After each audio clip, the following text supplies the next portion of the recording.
আসসালামু আলাইকুম ওরহমতুল্লাহি ওবরকাতু। প্রিয় ফেসবুক বন্ধুরা, আপনারা সবাই কেমন আছেন? আমরা সেন্ট মার্টিন দ্বীপবাসী তেমন একটা ভালো নেই। আপনারা যারা আমার ফেসবুক ফ্রেন্ড আছেন, অবশ্যই আমার এই ভিডিওটা দেখে একটা লাইক কমেন্ট করে সবাইকে শেয়ার দিয়ে জানিয়ে দিবেন।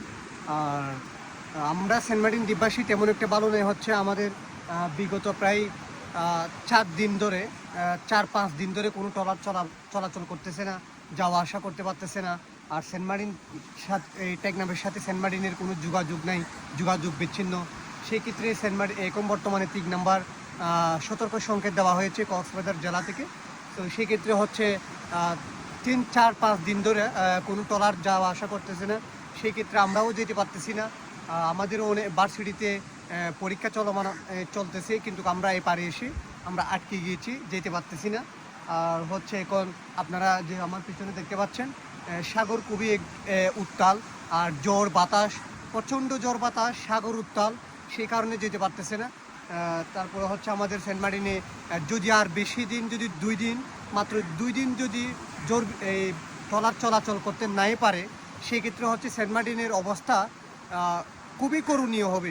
মনে করেন যে কোন পর্যায়ে চলে যায় সেন্ট মার্টিন দ্বীপ, সেটা কিন্তু আসলেই তুলনামূলকভাবে বলতে পারতেছি না।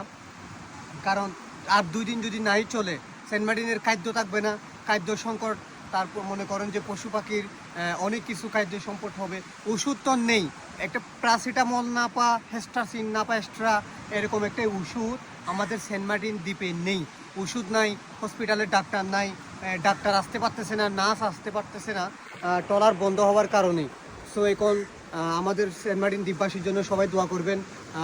যে দেখতে পাচ্ছেন বর্তমানের যে সাগরের যে অবস্থা, খুবই দেখতে পাচ্ছেন পশ্চিম বঙ্গোপসাগরের খুবই উত্তাল। দেখতে পাচ্ছেন সাদা রঙের যে ডিউগুলো দেখতে পাচ্ছেন, এগুলো হচ্ছে একদম মানে একটা ভয়ঙ্কর যে রূপ নিয়েছে। আপনারা দেখতে পাচ্ছেন বর্তমানে পরিস্থিতি সেন্ট মার্টিনের।